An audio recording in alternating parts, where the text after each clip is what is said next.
You have a passion for snakes, SUVs, bikes, helicopters, adventure travel. You have a flair for entrepreneurship. Your passion is the construction business, and you're a Sadhguru.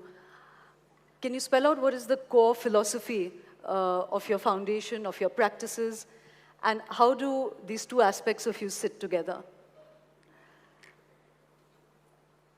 Good evening, everyone. First of all, let me correct that. I have no passion for snakes or SUVs or helicopters. I'm just passionate about life and just about anything that I do. It's not about this or that. I do not know how to do anything without absolute involvement.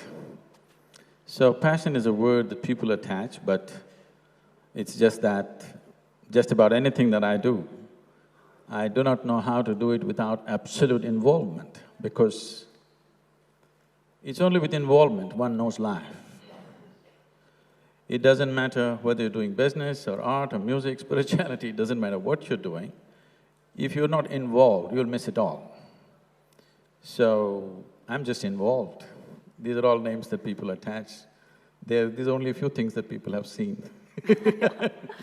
Well, I'll come back to this strand of materialism sitting well with spirituality, but before that, you say that your philosophy is not even a teaching, it's a technology, and it just works.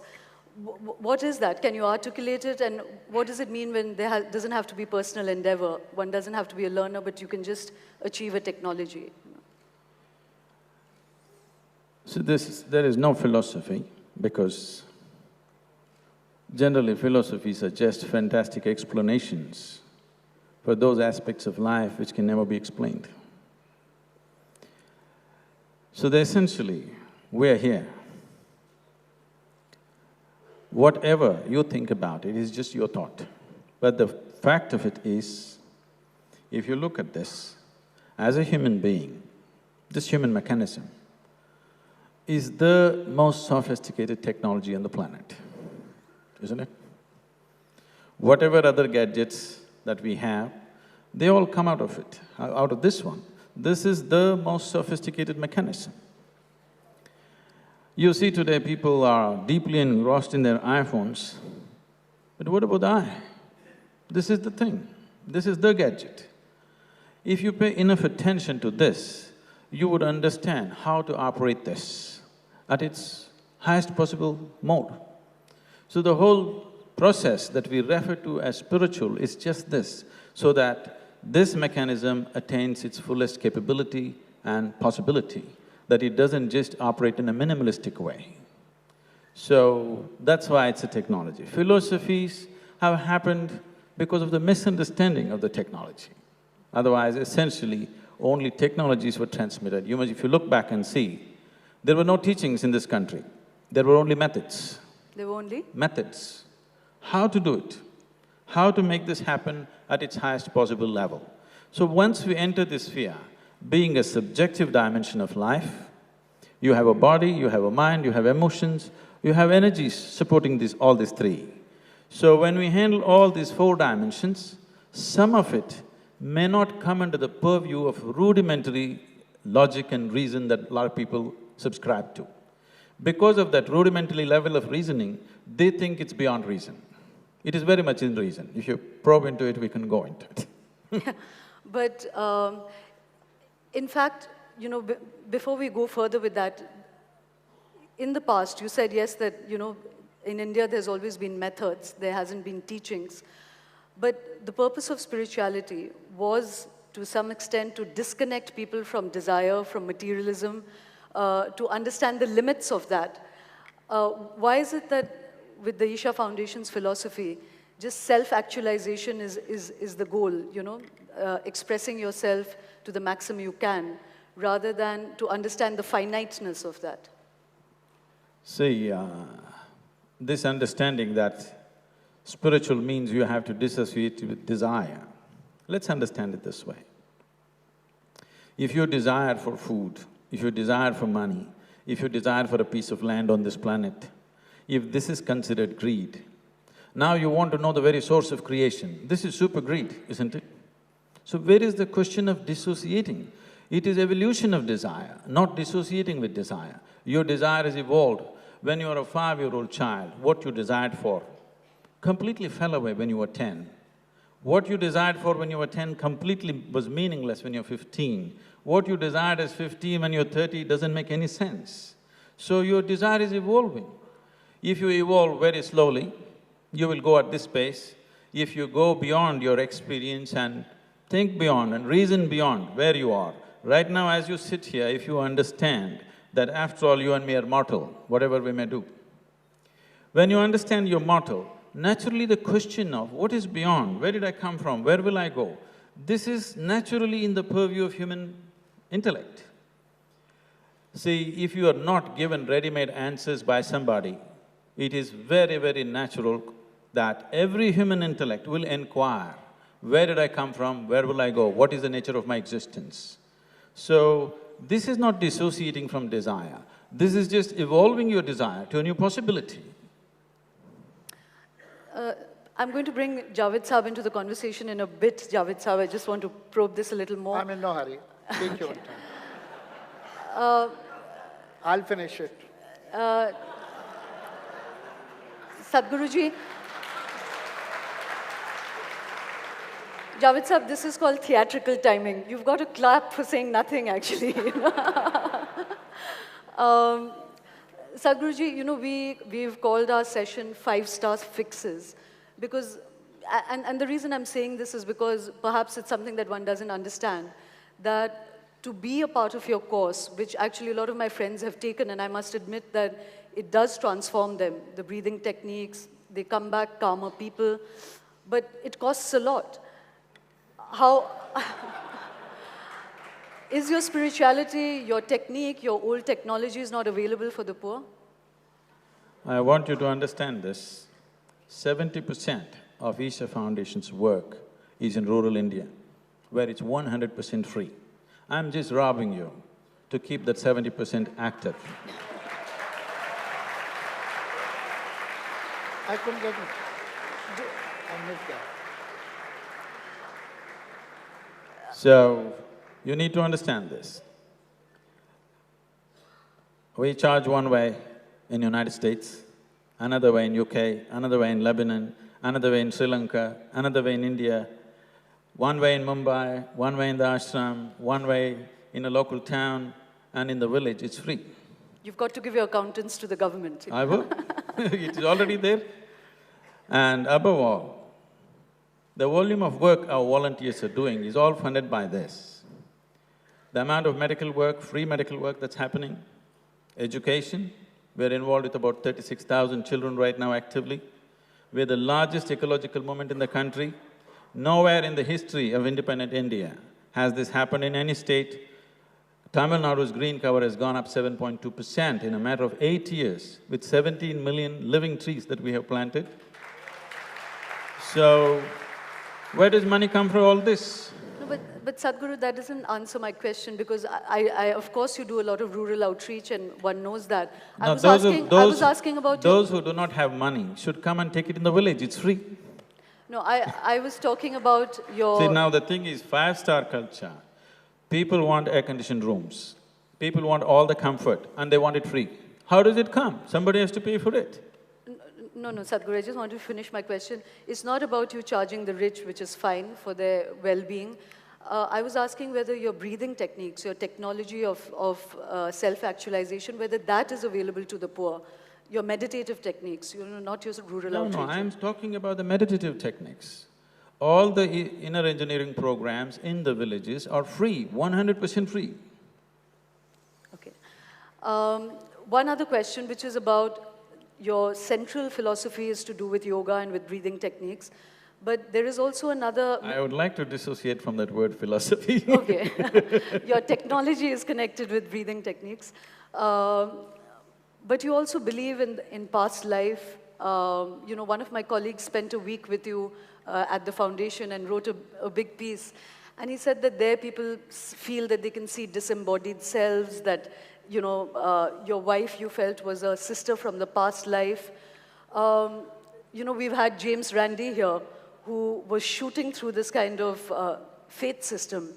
And you said something very interesting to my colleague, you know, when he was being skeptical about this whole idea of past life and seeing spirits that are disembodied.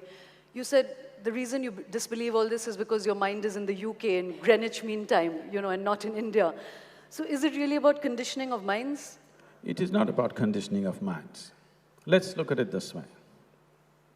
When you were born, you were not made like this, isn't it? You were so small. Now this much happened, how? So what you call as my body is an accumulation, yes? Is an accumulation? It's an accumulation. It's just a piece of planet that you accumulate through the food that you eat. What you call as my mind is a heap of impressions which you also accumulate over a period of time. So your body is an accumulation, your mind is an accumulation. What you accumulate, at the most you can claim it's yours, but you cannot say it's me, isn't it? It's like the 5% of the universe that we understand now. One of the scientists were telling us about that. No, I'm not talking about that. See, right now, whatever you accumulate, you can claim it's yours, but you cannot claim it's me, isn't it? What you accumulate cannot be you, isn't it? So you gathered your body, you gathered the whole volume of your mind, so what the hell are you? Never been looked at, isn't it? You're making assumptions. So your personality, your ideologies, everything picked up, everything accumulated. You can accumulate and keep it and use it, but you can never claim it's mine. Everybody should get this now. If you don't get it now, you'll get it from the maggots. Sadhguru, you had a Mount of Sinai moment when you were young, when you felt that you were instantly transformed. You don't speak of it much, but you also, you also told people that you would die at 42, but you didn't. So I'm sorry to disappoint you. But that again puts all this realm into, I mean, I'm somebody in the middle zone. People who know me well always tease me about how I try to be a rationalist, but I always believe in the paranormal. But, there is no precision to it. So how do you square with that? What would your devotees say if you said something, the paranormal is not empirical. See, these are all words, we keep on inventing more words for all this. This is just life, in the sense. Now, when you talk about past lives, present lives, I always tell people, do not ever believe these things. At the same time, do not be a fool and disbelieve it, because belief and disbelief means just this. You believe something or you disbelieve something essentially means you are not straight enough to admit that you do not know. You have not understood the immensity of I do not know, because I do not know is a tremendous possibility. Only if you see I do not know, the possibility of knowing ever arises in you. So this must be clearly demarcated. See, the moment you say, I'm religious, you refer to yourself as a believer. The moment you refer to somebody as spiritual, you refer to him as a seeker. Who can seek? Only one who has realized that he does not know can seek. If he thinks he knows, why will he seek? Okay. Let me come to you, Javed Saab.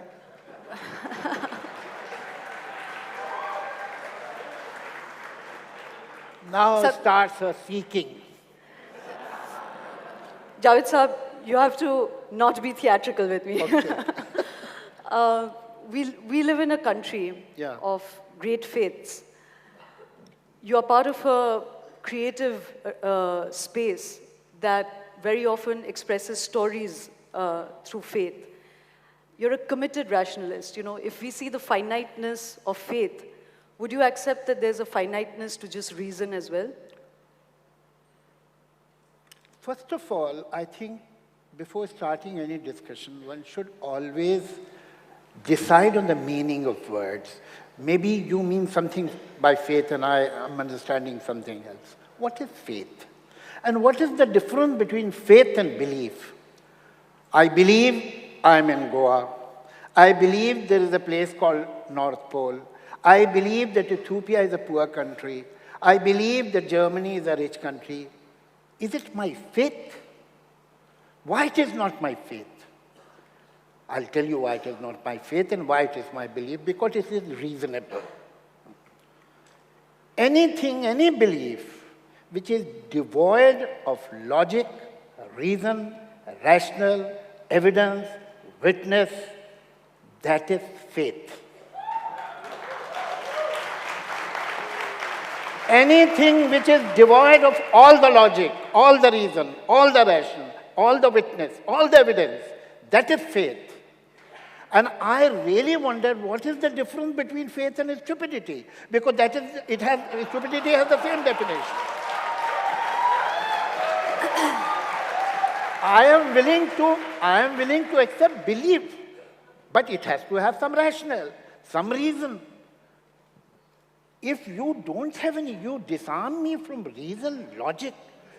Now, when you say that whatever a mind is accumulated, my body is accumulated, that is not me. It is like saying that as long as you can peel the onion, you are not finding the onion. These skins are the onion. This accumulation is me. If you eradicate this accumulation, I don't exist. That's all. Javed Saab. I think I should respond to this. Okay, all right. Now, you being in Nagpur right now, for sure is your belief. But you being in Goa right now is a reality, which you better grasp. Sadhguruji, just give me a moment. There's a reverberation here and we can't really hear each other. Could you just turn the speakers towards us? Or maybe give Sadhguruji another mic because we can't Not really that I can't understand him, I can't even hear him.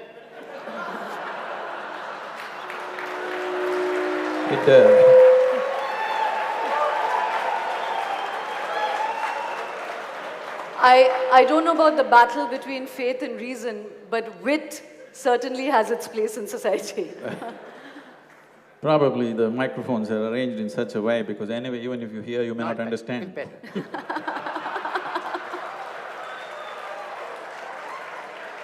Thanks for the compliment, sir.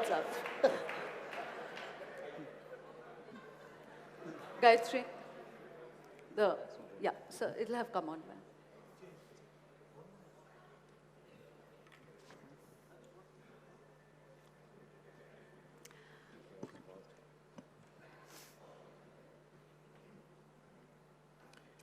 So, yeah, that's better. Now, I'll repeat for you. You believing that you're in Nagpur is for sure belief. But you're in Goa is a reality. Whether you believe it or you don't believe it, that's how it is. So there is a difference between reality and belief. If you think whatever you believe is true, I want you to understand, we can make you believe just about anything. If you work hard enough on you, we can make you believe anything.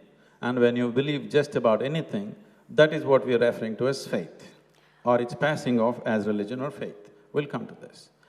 Now… No, just a second. Javed Saab, may I remain the moderator? Javed I'll Saab. give the point, sorry. Javed I Saab. have to answer this. No Javed lecture. Saab, let me be the moderator. One point, Javed Saab. I'll answer it. Yes, but let me… I will. No parivachans. I will. Our belief can be wrong. May I Our retain… belief can be wrong, Sir, maybe based on wrong logic. The people wrong in the reason. audience, may I it can be retain… corrected. But Javed Saab, faith just a cannot minute. be corrected because it is not based on any logic. May I retain the aesthetics? May I retain the aesthetics of this session? I really don't need anybody telling me that I'm not going to let him talk. I will let him talk. Can we please keep the aesthetics of this alive? So this whole presumption and the way this is going is coming from a certain fundamental presumption. Because even when I met Javed Saab last time, he was telling me that some guru told him not to use his mind. I do not know which guru said this. One thing is clear, the advice has been taken seriously. Javed Saab, Why have you taken him seriously? Why have you taken him seriously? I promise you, Guruji, I have never taken any guru seriously. I have not taken any guru seriously, I promise you that. In the rich tradition of the argumentative Indians, Yeah. it remained with the argument. It never got personal, both of you. So I just wanted to come back, Javed Saab, to this whole issue of the finiteness of reason. You know, we just saw Ramanujan, for instance. He was intuitive. He didn't know how he arrived at that math, but he arrived at it. I have absolutely no argument with the fact that reason is the highest condition of man as we understand it. But is there not space for something beyond our empirical understanding? Of course there is. But there is no halo around it. There is nothing like spiritual about it. When you look at the fan, and that the fan is running on full speed, you can't see the blades. It doesn't mean there are no blades. You know, when you think very quickly, you may not see the reason, but when you will sit back and analyze it, if the conclusion is right, then there is a logical step behind it. You have not seen it at that moment, because your conscious mind is not the only mind. You have many parts of the mind. You lose a key, and you try to remember, you can't, and then you're talking to somebody else, and suddenly you remember where you have kept the keys, because a part of your brain was working on it. So brain is a very complicated machine.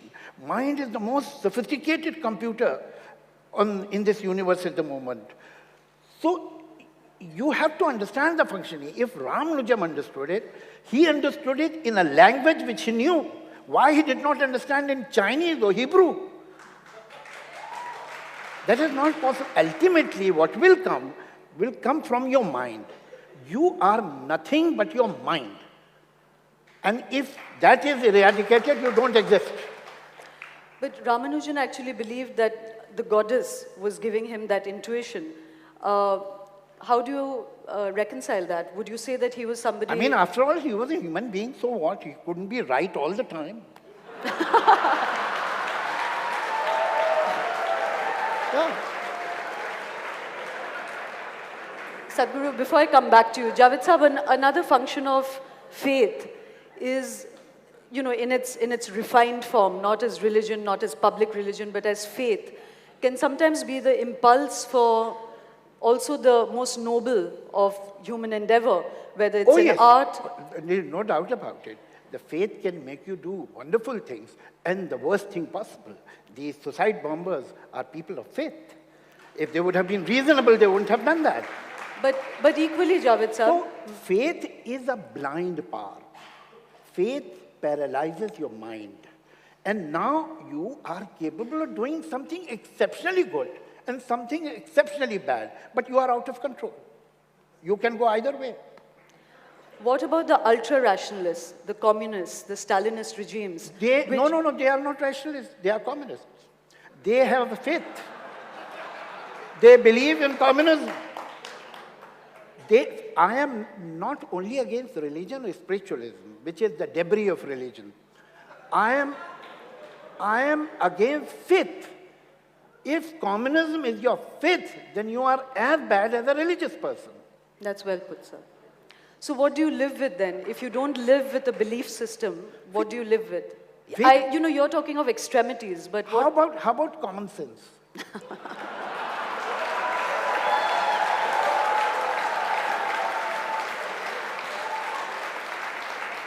Will it do? It'll do for the moment. Okay. I'm going to come back, Javed Saab, with a scientific question for you, which is about stories. Human beings need stories to live with. You know, we've met a lot of scientists, a lot of astrophysicists. Even in science, there is the idea of the story. I don't know much about it, and if you question me too much, I'll falter. But, you know, the universe, Professor Ganesan was telling us that we understand only 5% of the universe. There's 95% we don't understand. And we both met Richard Dawkins in Jaipur earlier this year, and he was suggesting that outside of this universe, there could be multiverses. Now, that is not something we know. It is a belief in something that is... No, it is not a belief. It is a guess. Maybe, maybe not. No, it's a story you live with. Why can't we live with other stories in the meantime, which give people a sense of certitude in their life, a sense of solace? You see, what is the problem? That as long as you have curiosity, as he said very rightly, and I totally agree with him, that you should be humble enough to accept that there are many things that you don't know. And only then you will search. What is wrong with religions? That they know everything. They can tell you how to make a universe in 4 easy lessons. They will tell you where you were before you were born and where will you go after your death and so on. So they have all the answers. That is the problem.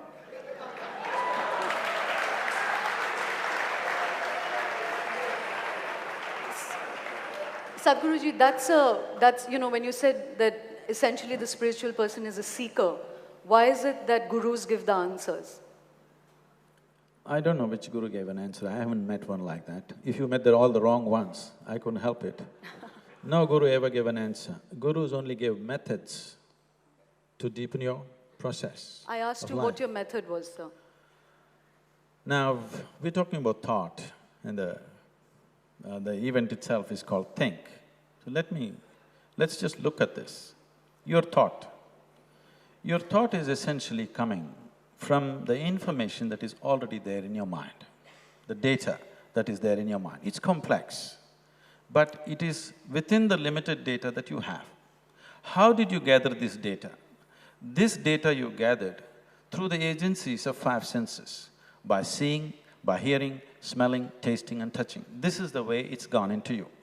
These are the 5 instruments which are taking in all the data.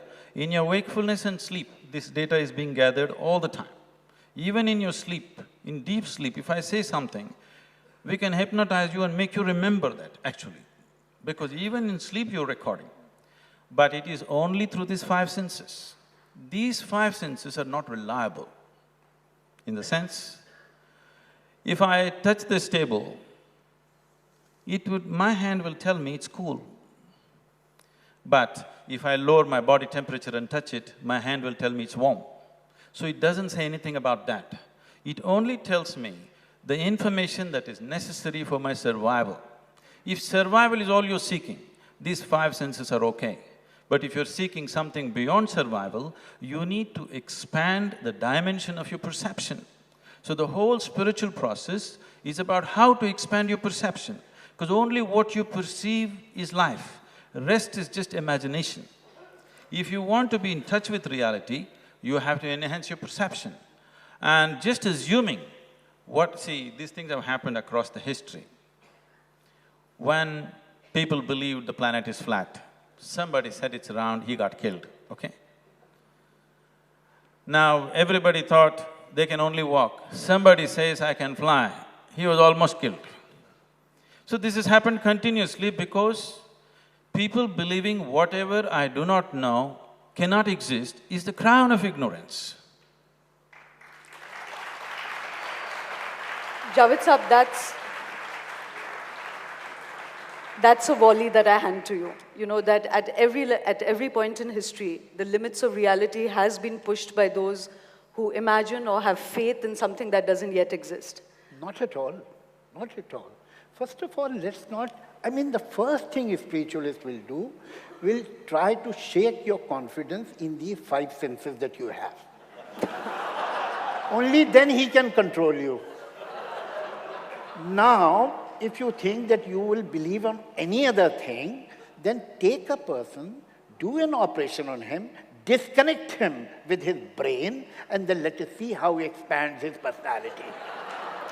Whatever expansion happens in your mind, and you cannot undermine it. And whoever suggests that that is to be undermined is playing a very dangerous game with you. Because then you will not have any discretion. How will you decide whether whatever he's saying is right or wrong? And whatever he's saying, he's using his brain. He doesn't want you to use your brain. From where this thought has come? Has it come from where it has come? It has come from the mind. Even if you think that the mind is not everything, that too has come from the mind. If you don't trust mind, how do you trust this thought? Okay. But Javed Sahab, you said the 5 senses. As a writer, as an artist, as a human being, don't you sometimes have a 6th sense about something? No, please understand. You see, there are, like between countries, there are no man lands. Between India and Pakistan, between India and China, there are no man land.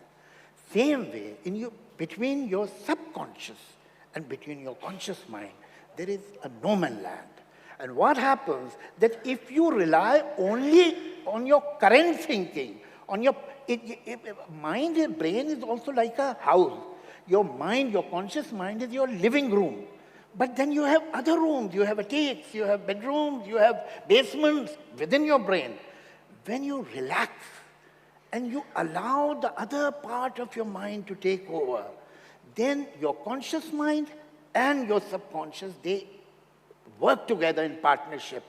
And ultimately, something comes which comes from you, comes from your mind, but from that part of mind which more often than not you are not using. That's all. But it is the mind, ultimately.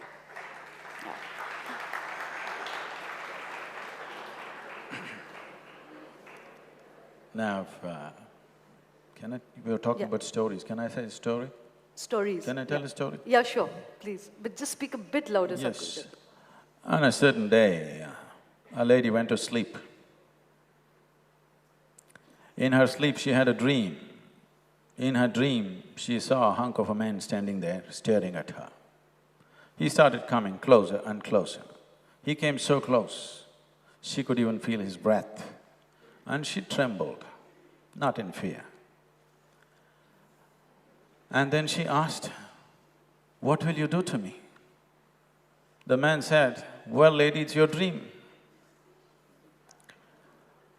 Now, what happens in your mind is just essentially your dream.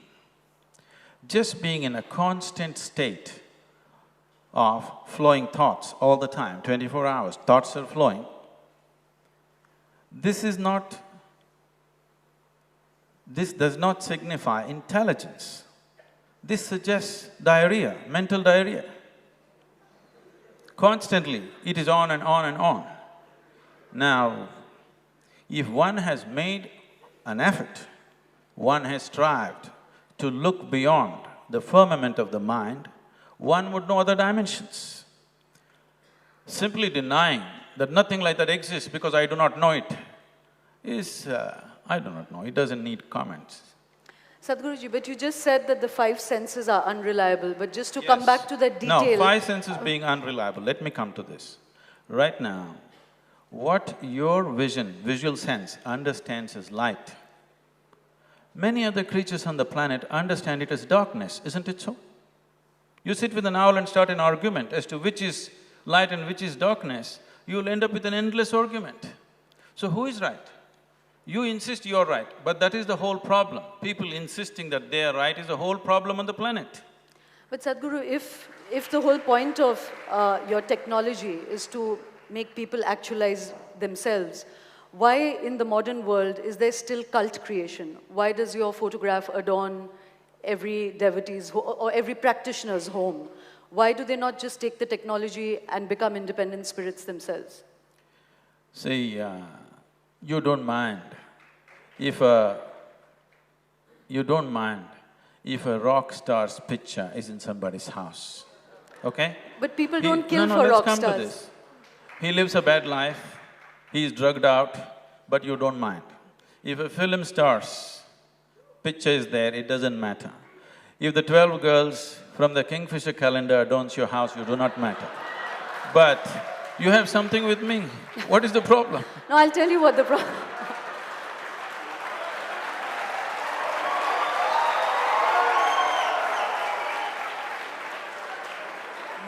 I'll tell you, Javed Sahab, I'll come to you, but I'll tell you what my problem with that is that by and large, what Javed Sahab was saying earlier, is that with the following of a guru, even if the guru doesn't want it, there is a giving up of oneself, there's a subjugation of one's own thinking to a guru, and that takes people sometimes to very dark places. You know, you're willing to kill for a guru, you may not be willing to kill for the film star.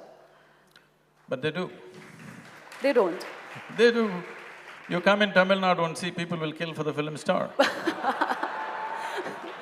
My bad. I need you to argue. No, I'm not finished. You are being unfair. On this point, I'm on his side. Oh my God, okay. I'll tell you why. You know, if a film star is successful and is having a wonderful time, you don't resent. If a rock star is having a wonderful time and is doing good in his vocation, in his profession, you don't resent. If a guru is doing good in his profession, he's having a good time, why should you resent? You should not. Definitely, what's your problem?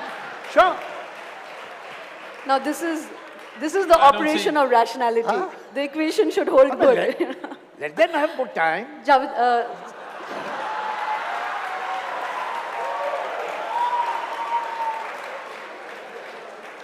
Sadhguruji, one quick question. I think my colleague is going to ring the bell any minute. You know, I saw a film recently in America made by a young man, and it's called The True Story of a Fake Guru. He dressed himself up as a guru, and he went and he met a whole lot of people. He listened to their sorrows, he listened to their stories. He put 3 pictures in front of them. He brought them into this sense of ecstasy and elation. And they began to transform themselves. They completely believed in him. And they began to follow him. They felt that they arrived at a safe harbor. At the end of the film, and they're being filmed through this whole journey, at the end of it, he reveals himself. You know about him. He reveals himself. He's just a young man from Phoenix. What is the answer to that, Sadhguru? See, this is why I want you to make a distinction between faith and a spiritual process. Faith is just a set of beliefs. Spiritual process begins only when you realize that you do not know the fundamentals of your existence. A seeking begins. When a seeking begins and you find your sense organs and your logic only takes you to a certain point and it's not willing to help you beyond that, then when you come to a dead end, you know there is something beyond but you're at a dead end, then you will want to know a process. So then somebody who has experienced it will offer a process. This is all it is. Now, in society, it might have found all kinds of distortions. You're picking up a bad apple and talking about apples. Sadhguru, consumption in this universe, in this earth, is really becoming something unsustainable. What kind of spirituality is it that does not talk about the finite end of consumption? You know, even as a method, even as a process, that is not part of Isha Foundation at all. See, we are always trying to curtail human aspirations, it'll never work. If I tell somebody, don't smoke, don't do this, don't do that, they will not do that. They'll anyway continue to do it or other kinds of compulsions will take them over. But if you teach them a method through which they're able to manage the chemistry of who they are, today there is substantial medical and scientific evidence, it is no more belief system. There is substantial scientific and medical evidence. Today, research has gone into the University of California, has done an enormous research on the simple Shambhavi Mahamudra, the basic practice that we teach. 3 months of practice, the neuronal rejuvenation in your brain is 241% more than the average, okay? There are any number of things like this. Now, the chemical soup that you are, you can either make it very blissful or miserable. So if you are blissful by your own nature, then all the compulsiveness will naturally drop. Whether you're going shopping or you're digging up the planet or you're seeking something else, essentially it is just this. A human being is longing to be. A human being is longing to be something more than what he is right now. But if that more happens, he wants more. If you really look at it, a human being cannot settle unless he has all of it. If you want all of it, approaching it through physical means is a hopeless means. The desire is fine, but the method is hopeless. So spiritual process means you have offered him the right method, right process for the same desire. Javed Sahib, you wanted to say something? I really find it highly amusing. It's very interesting that it is in religion, it is in spirituality. The moment they find something in science which is compatible, they start respecting science. They say, look, now even the science has accepted it. But the moment science is opposing them, then it is not credible at all. And it is the history. There was a question which I missed that time, that we have to understand through spiritualism that why we are in this universe, what are we doing here? Why have we come here? I don't want to comment about anybody else's presence. But Guruji, I know why I'm in this universe and the reason is unprintable. And the reason is? Unprintable. Unprintable. It is a pompous question That's why I am in this universe. It is a pompous question, what I am doing here. Have you ever thought of a mosquito? Why this mosquito is here in this world? Why this cockroach is here? There is, as far as life quality is concerned, there is no difference between a rodent and a human being, between a mosquito and a human being. The only difference is the mind. And this is the difference they want to eradicate.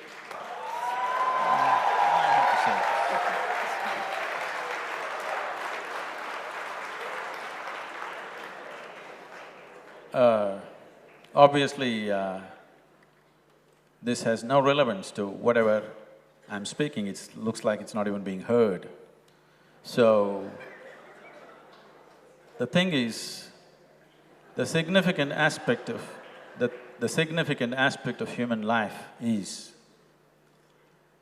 that human life is replete with possibilities which other creatures are not capable of. Every other creature on this planet is fulfilled when its survival process is fulfilled. There is something about a human being that it does not settle with survival. What is called as human begins only after survival is taken care of. So the longing to be an endless expansion cannot be settled by the simplicity of thought. Thought is just a product of the data that we have gathered. And whatever you may know, it is still too limited. That much is established by science. So about science and spiritual process ever being head-on with each other, such a thing has never happened. It is just that you have not been exposed to the right things. As I said earlier, you eat a bad apple and you make conclusions about all apples. It's an unfortunate reality of one's life. I'm going to have to end it at that. My takeaway from this are two things. One, that in India we've had a glorious tradition of the argumentation between men of faith and men of reason.